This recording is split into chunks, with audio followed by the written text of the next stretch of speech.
इंसान के सामने चूँकि बड़ा मकसद है, बाकी मखलूक ने सिर्फ ज़िंदगी गुजारनी होती है, सिर्फ ज़िंदगी गुजारनी।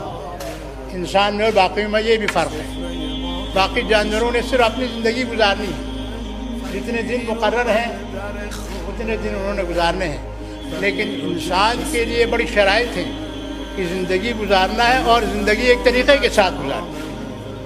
तरीक़े का तयन भी कर दिया गया और इस तरीक़े से ज़िंदगी गुजारने के नतीजे में गारंटी दी गई है कि वो ज़िंदगी कभी ख़त्म नहीं होगी, हमेशा बरकरार रहेगी।